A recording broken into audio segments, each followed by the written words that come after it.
Olá, meu aluno, minha aluna, seja muito bem-vindo para a revisão FAG, bem-vinda para a revisão FAG 2023, segundo semestre. Se você não é inscrito no canal, se inscreva, se você gostar, deixa o seu like, suas observações, para sempre melhorar a informação que chega até você. Nós iremos passar aqui por diferentes áreas da biologia. Nessas diferentes áreas, estou arriscando alguns assuntos como a ideia de divisão celular, algumas características na histologia, algumas ideias de especiação, micro-organismos causadores de doenças, zoologia e ecologia, e uma parte de fisiologia humana que faz uns tempinhos aí que a FAG não faz lembrança, faz mais de histologia humana. Então, nessa minha separação, para tentar aproximar você o máximo da prova no sábado e você acertar 7 das 7 de biologia. Quando nós pensamos em divisão celular, dois tipos, uma divisão chamada mitose e uma divisão chamada meiose. Aqui nós temos um gráfico que mostra a variação na quantidade de DNA. Então, durante aquele período chamado de interfase, aqui ó, o período que antecede a divisão, você tem a interfase, e ela é dividida em G1, S e G2. Interfase, período que antecede, que a célula vai estar se preparando, a célula vai estar trabalhando um monte, vai estar fazendo síntese de proteína. Durante a fase S ocorre a duplicação do DNA. E aí você vai ver a células entrando na prófase. Prófase, a prófase. Você consegue lembrar do desenho? Começa a formação do fuso mitótico, começa a espiralização do cromossomo, vai desaparecer no envelope nuclear, o nucleolo. Metáfase, o fuso está totalmente formado. Cromossomos alinhados na placa equatorial, bem visíveis, melhor fase de estudo dos cromossomos. E aí, encurtamento das fibras do fuso, anáfase, separa a cromátides irmãs. E aqui a gente vê, ó, uma separação dessa cromátide e uma variação na quantidade ou nesse conteúdo de DNA. E aí, na telófase, reaparece o envelope nuclear, desespiraliza o cromossomo, reaparece o nucleolo. Coisas marcantes durante a mitose. Mas como que eu sei que é mitose? Nós temos aqui uma mesma quantidade de DNA ao final do processo. Durante a mitose, são formadas duas novas células geneticamente iguais, ou seja, com a mesma ploidia, se não acontecer nenhum errinho durante a separação. Se for uma célula humana, 2N igual a 46, 46, 46. Sorte, mas ele deu o gráfico continuando um pouquinho descendo aqui. Aí nós teremos meiose. A meiose é importante para a produção de esporos nos vegetais. A meiose é importante para a produção dos gametas nos animais. Mas aqui a gente está representando um ciclo de divisão celular chamado de mitótico. Durante a fase S da interfase, duplica o nosso DNA. O DNA é o ácido desoxirribonucleico, ele tem uma pentose chamada desoxirribose. O DNA nas células tem duas fitas de nucleotídeos. E nós temos um pareamento específico entre adenina, timina, guanina e citosina. Vai que a prova pergunta para você, no DNA dupla hélice tem 15% de citosina, qual a porcentagem das outras bases? O que você vai fazer? Se tem 15% de citosina, guanina faz parzinho, vai ter que ter 15%. 15 mais 15, 30%. Sobra 70% para dividir para cada uma delas. 35% de adenina, 35% de timina. E aí a gente tem essa proporcionalidade de bases num DNA dupla hélice. Como o RNA tem uma fita simples, essa regra não vale. Mas para o DNA dupla hélice, sim. Adenina e guanina são bases chamadas de púricas, as bases maiores. Adenina e guanina, púrica. E a base timina e citosina, as pirimídicas. As pituquinhas, as menores. No DNA dupla hélice, toda a base púrica se liga a uma base pirimídica. Entre a adenina e a timina, 2 pontes de hidrogênio. Entre a citosina e guanina, 3 pontos de hidrogênio. Então isso é visível por causa das duas fitas do DNA que estão ligadas ali, duas fitas antiparalelas. No RNA, nós temos adenina, uracil ou uracila, guanina e citosina. No RNA, nós temos apenas uma cadeia de nucleotídeos. E no RNA, nós temos um açúcar chamado ribose, uma pentose, um açúcar de 5 carbonos. Então, essa é a minha viagem aqui nesse conteúdo. Se a prova pensar em bioquímica celular, se ela pensar em divisão celular ou algo associado com um material genético. Então, cuidado. Na parte de baixo, separação de histologia. Histologia estuda os tecidos, olha ali, ó. Tecido epitelial, você consegue lembrar das variedades? Tem o tecido epitelial de revestimento e tem o tecido epitelial glandular ou secretor. O tecido epitelial é o único dos três que tem origem a partir dos 3 folhetos embrionários: ectoderme, mesoderme e endoderme. Lembra dessa aqui, ó? A epiderme tem origem a partir da ectoderme. Você vai falar a verdade. Glândulas. Glândulas são variedades do tecido epitelial. Tem glândula endócrina, exócrina, mista ou anfícrina. Então, tecido epitelial avascular. Esse tecido é nutrido pelos tecidos conjuntivos adjacentes ou que estão ao seu redor ou ali próximos. Células justapostas, bem unidinha, bem grudadinha, pouquíssima matriz extracelular. Já no tecido conjuntivo, as células estão bem afastadas umas das outras. Você tem uma abundância de matriz extracelular, uma abundância de uma substância entre essas células preenchendo o espaço. Conjuntar significa continuar. Então existia um tecido conjuntivo chamado propriamente dito, o frouxo e o denso. O frouxo lá na derme, o denso também tem na derme, mas o denso também tem nos nossos ligamentos, porção do músculo que vai se inserir numa região óssea, fibras colágenas orientadas em um único sentido, denso modelado, nessa separação de tecido conjuntivo. Tecidos conjuntivos chamados de especiais: adiposo, cartilaginoso, ósseo e o hematopoético, aquele lá que produz o sangue, na medula óssea vermelha. Lembra de fibroblasto? Células que produzem fibras, importante nesse tecido conjuntivo. Lembra de macrófago? Célula grande que faz fagocitose, também comum no tecido conjuntivo. Lembra de adipócito? Célula que armazena gordurinhas no tecido adiposo. Condroblasto, condrócito, tecido cartilaginoso. Osteoblasto, osteócito, osteoclasto no tecido ósseo.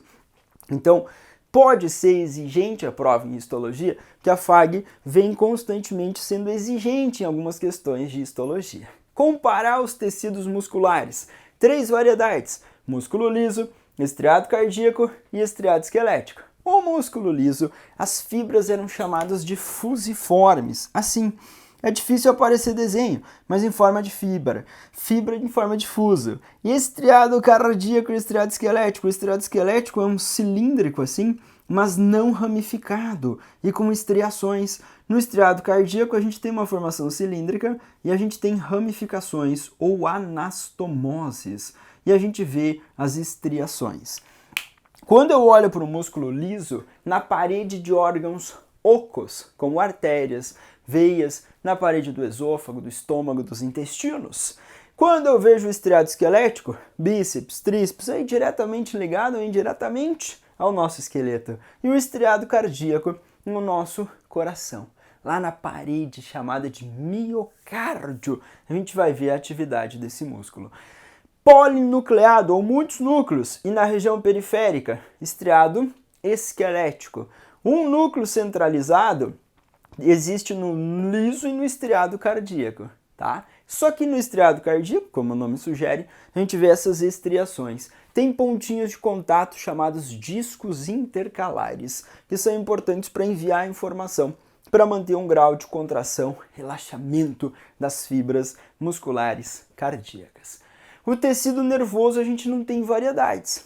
Quando a gente estuda fisiologia do sistema nervoso e anatomia, a gente divide lá em central, periférico e outras subdivisões. Porém, o tecido nervoso é formado basicamente por células e pelas células denominadas de neurônios e pelas células denominadas de gliócitos ou células da glia ou neuróglia. Astrócito, oligodendrócito, micróglia, células de Schwann são gliócitos, células que vão suportar, células que vão dar suporte ou sustentação, que vão nutrir, que vão proteger os neurônios. Já os neurônios são células que têm dendritos, ramificações que recebem e captam o estímulo.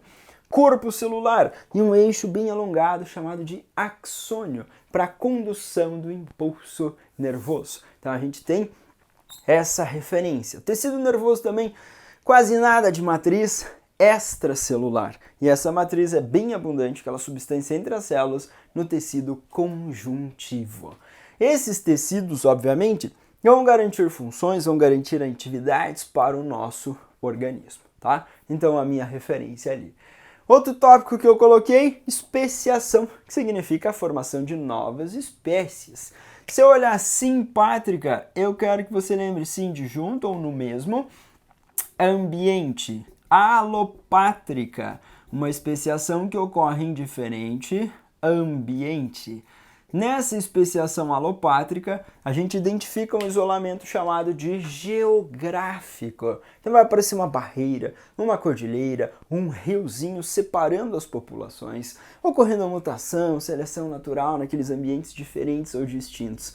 E ali eles vão acumulando diferenças e vai se instalar um isolamento reprodutivo. Esse isolamento reprodutivo é uma barreira que vai impedir o fluxo gênico, vai impedir esses indivíduos de cruzarem entre si e gerarem descendentes férteis. Para ocorrer especiação, deve existir isolamento reprodutivo. Ok, a FAG já cobrou diversas questões que falam em isolamento pré-zigótico e isolamento pós-zigótico. Qual é a diferença? O pré-zigótico é antes da fecundação ou da fertilização. Então, esses indivíduos podem estar separados em ambientes diferentes. A gente chama isolamento de habitat.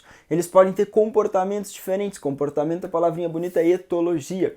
Eles podem ter um comportamento distinto, uns cantarem, produzirem cheiros, cores, e aí outros não. Você pode ter também temporal ou sazonal, indivíduos que ficam maduros sexualmente da população numa época e outros em outra época. Tudo isso impede que eles se encontrem, impedem que eles cruzem e consigam gerar descendentes. Tem o isolamento também anatômico, incompatibilidade entre os sistemas reprodutores. Então tudo isso é antes da fecundação. Agora pós-zigótico, após a fecundação. Tipo, ocorreu o encontro, eles cruzaram, formou um indivíduo. Aquele indivíduo pode nascer e ele ser estéril. A gente chama de esterilidade do híbrido. Pode ter uma degeneração da segunda geração. Alguns híbridos podem até apresentar uma certa fertilidade. E aí os filhos desses híbridos serem estéreis, é a degeneração da F2. Ou pode existir a inviabilidade do híbrido. Formar esse híbrido, começar o desenvolvimento embrionário, mas ele acabar morrendo. Tudo isso é evento pós-fecundação ou fertilização. Então é tipo de isolamento reprodutivo pós-zigótico. O que significa isso? Significa que esses indivíduos são de espécies diferentes e que o cruzamento entre eles não está sendo viável para a formação de novos indivíduos. Então eu estou vendo a separação e a formação de novas espécies. Lembrando daquela ideia de espécie, seres semelhantes, capazes de intercruzar em meio natural e gerar descendentes férteis. Lembrando que o conceito de espécie ele tem várias definições e ao longo do tempo ele foi sofrendo algumas mudanças. Lá, eu estou baseando aí no meu amigo Linneu e numas interpretações do reino, filo, classe, ordem, família, gênero e espécie. Então esses seres semelhantes capazes de intercruzar em meio natural e gerar descendência fértil. Então tomem cuidado com essa referência, pois geralmente a FAG fez cobrança. Esse termo especiação ele está ligado lá com a ideia de evolução. Então cuidado com palavrinhas como mutação. As mutações ocorrem ao acaso, as mutações geram variabilidade genética. Se elas ocorrerem somente em células somáticas, elas não são transmitidas aos descendentes. Para ser transmitida ao descendente precisa ocorrer também lá naquela célula reprodutiva. Aí a gente vê essa transmissão. Se eu olhar para os micro-organismos causadores de doença, vírus, bactérias e protozoários. Então eu fiz uma comparaçãozinha. Os vírus são seres acelulares. Podem apresentar DNA ou RNA como material genético. Quando fala em DNA, o vírus é chamado de adenovírus de uma maneira geral. Quando fala em RNA, você pode ter vírus de RNA cadeia positiva, cadeia negativa e os retrovírus, que são os mais famosos. Mais famoso, síndrome da imunodeficiência adquirida. Então a AIDS, causado pelo HIV, que é um retrovírus. Tem RNA como material genético e a transcriptase reversa. uma enzima que usa o RNA como modelo para a produção de DNA. Tá, o vírus tem um capsídeo proteico. O vírus pode ou não ser envelopado, tem uma camadinha de fosfolipídios e proteínas que ele roubou da membrana plasmática da célula hospedeira. Então nós podemos ter essas caracterizações. Mas eu foquei aqui dengue, febre amarela, AIDS, gripe, raiva, que são doenças causadas por vírus. Raiva. Animais nos ambientes urbanos, cães, gatos, se não vacinados, podem transmitir o vírus para os humanos. Morcegos nesse ambiente natural. E aí a gente vê esse vírus chegando extremamente agressivo para o nosso sistema nervoso. Gripe, contatos, secreções, transmissões, febre amarela, dengue, arboviroses, mosquito.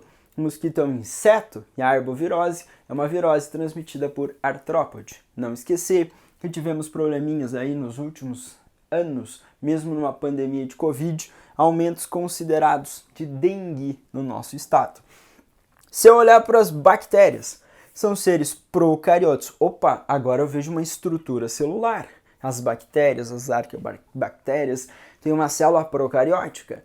Nós conseguimos identificar lá ribossomos, nós conseguimos identificar o material genético disperso no citosol. Tem uma parede celular formada de peptoglicanos ou peptidoglicanos. Lá nos vegetais, a parede celular é celulósica. Lá nos fungos, a parede celular é quitinosa. E nas bactérias, peptidoglicanos são os componentes dessa parede celular. Infecções sexualmente transmissíveis, como sífilis, gonorreia, são causadas por bactérias. Tuberculose, uma doença que agrava aí constantemente portadores de síndrome da imunodeficiência adquirida, AIDS. Os indivíduos têm uma redução no sistema imune e aí o contato com micro-organismos e ele facilita a proliferação. Nosso sistema imune fica abaladinho e aí essas doenças oportunistas se manifestam intensamente. E doenças causadas por protozoários. Eu coloquei a relação de serem unicelulares e eucariotos. Então aqui a gente vai ver a membrana ou envelope nuclear, a gente vai ver a separação. Existem diferentes filos, como risópoda, quando você vê a locomoção por falsos pés ou pseudópodos. Amebíase, uma doença transmitida por cistos na água e alimentos contaminados que podem afetar o funcionamento intestinal. Risópoda. Flagellata ou mastigófora se locomove por flagelo. Aqui a locomoção é por pseudópodos. Aqueles pezinhos gelatinosos vão sofrendo modificações. Aqui por cílios, não. Aqui por flagelos, né? Flagellata ou mastigófora. Ciliata ou ciliófora por cílios e apicomplexa sem estrutura de locomoção. Apicomplexa é chamada também de esporozoos, esporozoários. Protozoários caracterizados como sendo parasitas. Tá, agora, do ladinho, malária é causada por esse ser aqui, por esse grande filo, os apicomplexos. Tricomoníase, leishmaniose, chagas, nós temos aqui as três sendo causadas por protozoários flagelados. Quando nós olhamos para tricomoníase, é uma infecção sexualmente transmissível também. E essa infecção sexualmente transmissível, como o nome sugere, ato sexual, contato com secreções. Leishmaniose, picada de mosquito, flebótomos, mosquito palha, doença de Chagas, o inseto barbeiro, fezes e urina, com o Trypanosoma cruzi. Tá, cuidado! Esses outros protozoários podem causar doenças? Também sim, você vai ter espécies dentro desses filos que vão causar doenças. Eu deixei aqui o Paramécio, um protozoário ciliado maravilhoso, que tem uma estrutura aqui bem pequenininha, parece um solzinho, não está aparecendo muito bem, mas é meio laranjinha aqui. Isso aqui é chamado de vacúolo contrátil pulsátil. Aí lembra daquelas adaptações? Lembra de osmose? Movimento de água do meio hipo para o meio hiper através de uma membrana semipermeável. Protozoários que vivem em ambientes de água doce têm vacúolo contrátil pulsátil. E esse vacúolo expulsa a água que entra. Então a membrana plasmática separa o protozoário do meio, mas lá dentro nós temos uma concentração maior e aí facilmente essa água vai entrando. E o vacúolo contrátil fica contraindo, pulsando e eliminando esse excesso de água. Então, protozoários de água doce apresentam vacúolos contráteis pulsáteis para eliminar esse excesso de água e impedir que eles estourem, impedir a destruição ou a lise celular. Quando nós olhamos para os animais, a zoologia também às vezes fica meio negligenciada na prova da FAQ, mas eu coloquei aqui como se fosse um cladograma, numa versão mais antiga e tem livros de ensino médio em relação a esses grupos aqui, ó. P é para ser peixes, esse an de anfíbios, répteis, aves e mamíferos. Então, eu gostaria obviamente de lembranças. Se eu falar para vocês em peixes, tem aquela separação peixes ósseos e cartilaginosos. Bexiga natatória, aquela estrutura óssea lateralizada, o opérculo, é característica típica de peixe ósseo. Válvula espiral lá no tubarão, ampolas de Lorenzini no rosto ou focinho do tubarão, extremamente sensíveis ao ambiente, então são adaptações a peixes cartilaginosos. Nós olhamos para esses peixes com algumas características, eles são vertebrados, eles vão ter nadadeiras para sua movimentação nesses ambientes.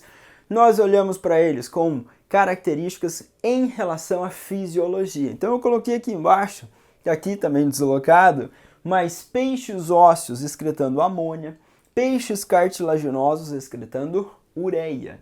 Lembra dos 3 resíduos de excreção? Amônia, ureia e ácido úrico, e comparar com os vertebrados. A amônia é o menos tóxico dos 3, é o mais solúvel em água, você precisa de mais água para eliminar a amônia. A ureia tem uma toxicidade intermediária e o ácido úrico é o menos tóxico dos 3 e você precisa de menos água para eliminá-lo. Então, também a excreção de ácido úrico é uma adaptação àqueles animaizinhos como os insetos, como os répteis, as aves, economizam água ao excretar ácido úrico. Então, peixe ósseo eu chamo de amoniotélico, cartilaginoso, ureotélico, excretando ureia. Os anfíbios na fase larval excretam amônia, na fase adulta excretam ureia, são ureotélicos. Se eu olhar para o anfíbio, os anfíbios aqui são os primeiros tetrápodes, né? Possuem apêndices locomotores, tem uma sustentação, tem uma respiração que pode ser branquial, cutânea, pulmonar, explorar o ambiente ao seu redor. São muito sensíveis à poluição, a pele dos anfíbios é permeável. Nós temos lá os anuros, sapos, rãs, pererecas, Apodalgimnophiona, como a cobra cega, e Urodela ou caudata, como as salamandras, como exemplares. Então cuidado, isso é prova só brincar de taxonomia. Citar um exemplo e perguntar para você o que é. Sapão, rã e perereca aqui, anfíbio. Agora, uma grande novidade evolutiva foi a postura de ovos amnióticos, o ovo que tem aqueles anexos embrionários. Além do amnion, tem córion, alantoide, saco viterínico, estruturas importantes para o animalzinho se desenvolver dentro dessa cumbuca que é o ovo. O amnion tem o líquido amniótico, esse líquido evita a desidratação, esse líquido protege, e esse ovo amniótico foi essencial para a conquista do ambiente terrestre. Répteis fazem postura de ovos, aves e mamíferos. Nós temos mamíferos chamados de ovíparos ou monotremados, como o ornitorrinco. E aí ele faz a postura de ovos. Nós temos mamíferos que são vivíparos, tipo eu, você e eu, que damos cria, ou nascemos prontinho. A maioria desses mamíferos, se eu pegar uma baleia, se eu pegar um morcego, se eu pegar a maioria desses mamíferos, mas ficamos restrito com algumas espécies e alguns grupos de mamíferos que fazem a postura desse ovo. Se eu olhar para os répteis na comparação, jacarés, crocodilos, tartarugas, lagartos, lagartixas são répteis. Tem a pele extremamente queratinizada. Essa queratina impede perda de água, essa queratina impermeabiliza a pele desses animais. Se eu olhar para as aves, as penas são queratinizadas. A pena é queratinizada, o bico é queratinizado. Engoliu o alimento, tem papo para armazenar e umidificar esse alimento temporariamente. Depois, o proventrículo é o estômago químico, a moela ou ventrículo, o estômago mecânico das aves. Sai lá pela cloaca, o número 1 e o número 2 juntinho. Mas aí, lá nos peixes cartilaginosos, nos anfíbios, nos répteis, nas aves e nos mamíferos ovíparos, vai existir também essa estrutura chamada cloaca, localzinho lá onde termina o sistema digestório, sistema urinário, sistema reprodutor. Se eu olhar para mamíferos, nós olhamos para ele e falamos assim, os mamíferos têm pelos, os mamíferos têm diafragma separando o tórax e abdômen, mamíferos têm hemácias ou células vermelhas anucleadas, então características bem marcantes no mundo dos mamíferos. Excreção, répteis e aves excretam ácido úrico, são uricotélicos, e os mamíferos excretam ureia, somos ureotélicos.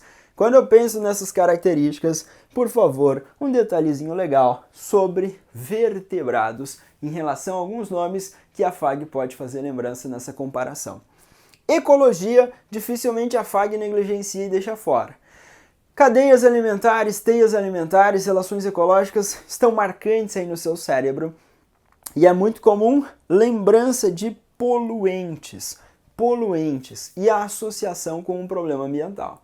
Por exemplo, CO, monóxido de carbono, vem da queima incompleta de combustíveis e a gente pode aspirar, ele ligar fortemente a hemoglobina e a gente ter asfixia, formando lá carboxiemoglobina. E aí isso é extremamente tóxico, não ligar, não soltar o monóxido de carbono, ele liga CO, mas a hemoglobina faz uma ligação ali instável, diferente do O2 e CO2, que ligam e desligam, que é uma ligação instável. A ligação do monóxido de carbono é estável, foi isso que eu falei, ou ela mantém uma grande estabilidade, enquanto o de O2 e CO2 é instável, tipo liga e desliga facilmente. A hemoglobina é a proteína que tem ferro lá, ferro. E aí, infelizmente, se o CO, monóxido de carbono, liga, forma carboxiemoglobina, uma ligação bem estável, segurando ali dificilmente de soltar. Isso dificulta o transporte de oxigênio no nosso organismo. SO2 e SO3, dióxido, trióxido e enxofre, vem também de queima de combustíveis, da industrialização, reage com moléculas de água, forma chuva ácida. Então a gente pode ter alteração de pH do solo, dos rios, lagos, nesses ambientes. Metano, vem da decomposição anaeróbica. CO2, queimadas, redução das áreas verdes do desmatamento, que diminui o sequestro desse CO2. A queima de combustíveis fósseis liberam esse CO2 e também ele está associado à retenção daqueles raios chamados de infravermelho, trazendo calor para esse ambiente. O aumento da disponibilidade de nutrientes na água, nitrogênio ou nitratos, fosfatos, isso promove uma proliferação de micro-organismos e esses micro-organismos são aeróbicos, eles proliferam muito e eles consomem grande parte do oxigênio dissolvido na água. E isso vai diminuindo a quantidade de oxigênio dissolvido na água. Muitas espécies sensíveis vão morrendo e a isso nós chamamos de eutrofizar. Um ambiente eutrofizado, não esquece, é caracterizado pela baixa quantidade de oxigênio dissolvido na água. Não esquece, um ambiente eutrofizado é caracterizado pela baixa quantidade de oxigênio dissolvido na água. Então nós temos essas referências em relação à ecologia. Ela pode aparecer junto com botânica, às vezes com adaptação algumas plantas ao ambiente em que elas vivem. Então as plantas do bioma caatinga são chamadas de xerófitas. Então naquele bioma você tem lá uma redução no ciclo de chuva, um ambiente muito seco, e esse ambiente, com as suas características, as plantas perdem as folhas em determinadas épocas, tem folhas transformadas em espinhos, então elas terão adaptações. Muitas plantas lá têm suculência, aquele parênquima aquífero bem desenvolvido para armazenar água e aí viver nessas condições ambientais impostas pelo bioma caatinga. No bioma cerrado, uma floresta de cabeça para baixo, raízes profundas para chegarem aos lençóis subterrâneos, os lençóis freáticos. Nós teremos caules retorcidos, folhas geralmente curtas, mas grossas ou com uma cutícula mais espessa para redução também de perda de água nos períodos de seca. Mas no cerrado é bem marcante o período de seca, o período de chuva. Então a gente tem condições de adaptações desses seres ao ambiente em que eles vivem. Então, tomem cuidado com essas referências. E como eu citei, às vezes a negligência da FAG em cobrar os humanos, eu coloquei aqui o desenho de um néfron. Difícil aparecer desenho, mas pode aparecer aquelas questões que tem um item 1, 2, 3 e 4. Então você vai lembrar da seta do sócio. Primeiro, não vai dar para fazer seta, vai ficar muito feio, mas você vai ter o sangue chegando e batendo nessa região do néfron. Batendo é boa. Puf. O sangue chega por uma arteríola chamada de aferente. O glomérulo é formado porque aqui tem uma estrutura arredondada ali do vaso sanguíneo. E aí, em contato com a cápsula de Bowman ou néfrica, parte líquida do sangue extravasa para cá, formando o filtrado. Então aqui na cápsula nós temos um fenômeno chamado filtração, o primeiro passo para a produção dessa urina. Esse filtrado chegou aqui. Boa parte do filtrado vai ser reabsorvido, siga a seta, Rzinho. Reabsorver significa volta para o sangue. Então é reabsorvido sais, é reabsorvido glicose, é reabsorvido aminoácido. Terá reabsorção ativa quando tem gasto de ATP, passiva, reabsorção de água. 99% mais ou menos do que é filtrado ali vai ser reabsorvido, ou seja, devolvido para o sangue. E ao longo do néfron vai ter uma setinha assim também, que vai significar secreção. Essa secreção também é um processo ativo, também gasta energia para jogar essa substância. Então você vai ter filtração, reabsorção, secreção como fenômenos importantes para a produção da urina. Esses fenômenos acontecem ao longo do néfron. Filtrar. Sangue bate ali na região da cápsula, extravasa. Formou o filtrado. Parte do filtrado volta para a corrente sanguínea. Reabsorveu. Parte do que está viajando no sangue é forçada a sair. Secreção. Então, filtração, reabsorção e secreção. Fenômenos importantes que ocorrem nos néfrons. Cada rim humano tem milhares desses néfrons para a produção da urina. A urina é produzida nos rins, conduzida pelos ureteres, armazenada na bexiga urinária e eliminada pela nossa uretra. Então a gente vai ter aqui essa produção. E eu coloquei do ladinho circulação. Circulação, tá aqui ó. Você já bateu o olho, já olhou assim, já bateu o olho, viu? Falou, caraca, circulação sanguínea. O nosso coração, 4 cavidades. Temos um coração tetracavitário. Cavidades superiores, átrios. Inferiores, ventrículos. O sangue sai pelos ventrículos e chega nos átrios. O sangue sai por artérias e chega por veias. Então, circulação dupla, fechada, completa. 2 tipos de sangue transitando no coração ou 2 circuitos. Coração, pulmão, coração. Coração, corpo, coração. Nós temos completa, não tem mistura contatinho de sangue venoso com sangue arterial. Então, no ventrículo direito, o sangue sai e através das artérias pulmonares ele chega no pulmão. Seta azul, sangue venoso. Então, nas artérias pulmonares tem sangue venoso. Lá no pulmão ocorreu hematose. Veias pulmonares trazem o sangue para o átrio esquerdo. Do átrio esquerdo, esse sangue passa para o ventrículo esquerdo. Então, aqui nesse lado esquerdo, sangue arterial circulando. O ventrículo esquerdo manda sangue para todo o nosso corpo através da artéria aorta. Entregou o sangue rico em oxigênio, captou o CO2 e volta esse sangue para o coração pelas veias cavas. Então, veia cava superior e inferior trazem o sangue até o átrio direito. Do átrio direito, vai para o ventrículo direito. Então, aqui, lado direito do coração, esse sangue é venoso circulando. No lado esquerdo, esse sangue é arterial. Ventrículo direito, mandando sangue para o pulmão, hematose, sangue retorna para o átrio esquerdo. Átrio esquerdo, ventrículo esquerdo, corpo, retorna para o átrio direito. Desse jeito você tem uma circulação aí, que permite o fluxo de sangue, recebendo nutrientes do sistema digestório, passando pelos rins, retirando as excretas, os resíduos, excesso de água e sais. Então eu fiz aí uma passagem geral para lembrar você desses tópicos que eu considero importantes em relação à prova da FAG. Eu sei que é difícil porque às vezes falta um padrão aí mais desenhado, mas para a gente relembrar alguns tópicos que são importantes. Espero ter ajudado vocês na torcida para você passar o dedinho daqui uns dias e ver o seu nome na lista de aprovados na FAC. Então, bom estudo a todos vocês, excelente prova, uma excelente prova, abração do Swast e tchau, tchau!